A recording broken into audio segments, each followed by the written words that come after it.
Sudah. Bismillahirrahmanirrahim. Assalamualaikum warahmatullahi wabarakatuh.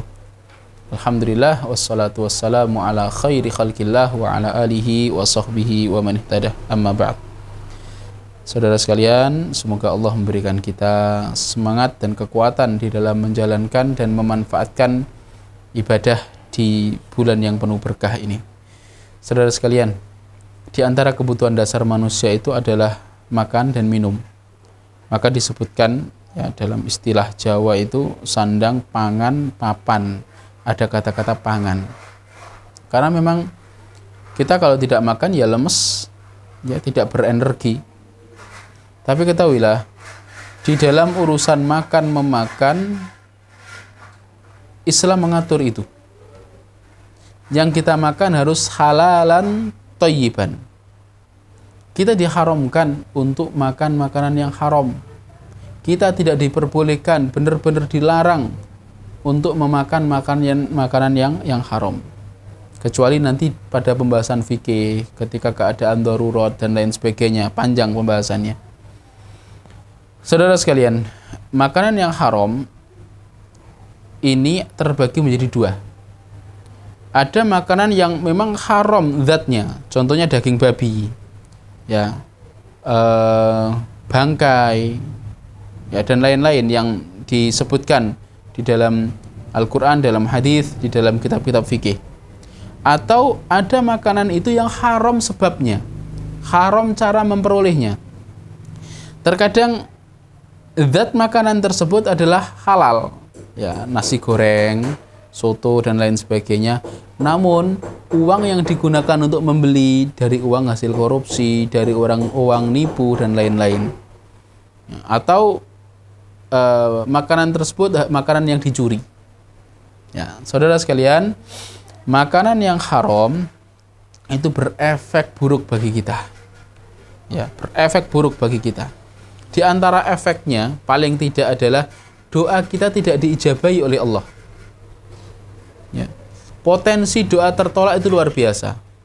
Dalam sebuah hadis, Rasulullah Shallallahu Alaihi Wasallam pernah menyebutkan ada seseorang yang melakukan safar yang panjang sampai badannya berdebu, lusuh. Ya. Kemudian orang ini berdoa dan mengatakan, Ya Rob, Ya Rob. Ya.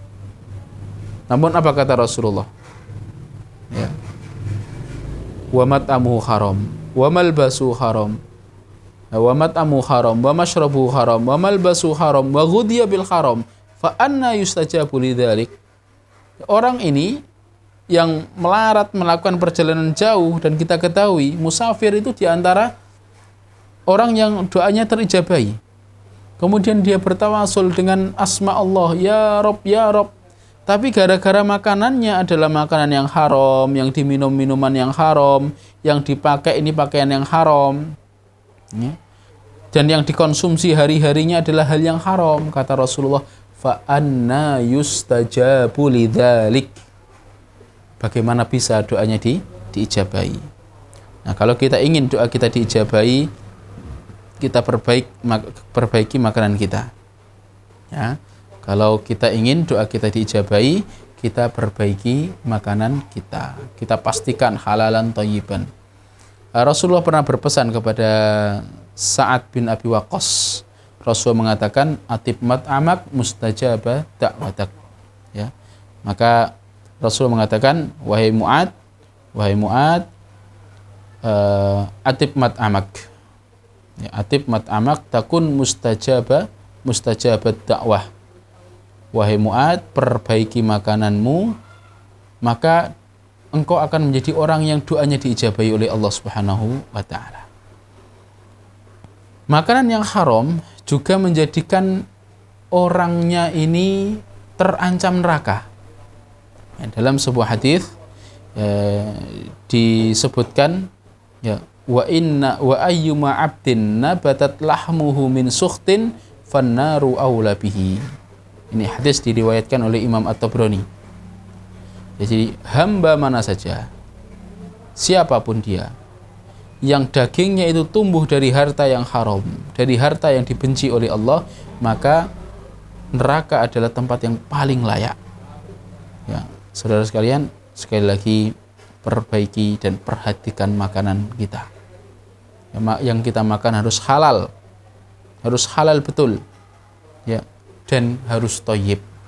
Maka kami berpesan kepada ibu-ibu, kepada saudari sekalian yang masak, ya, selain pastikan itu adalah barang halal yang Anda masak, juga cara masak Anda.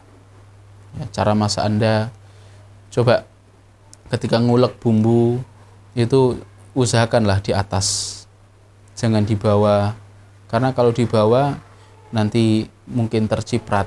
Terlebih sebagian saudara kita dapurnya dekat dengan kamar mandi, mungkin terciprat ataupun terkena debu dan lain-lain, ya.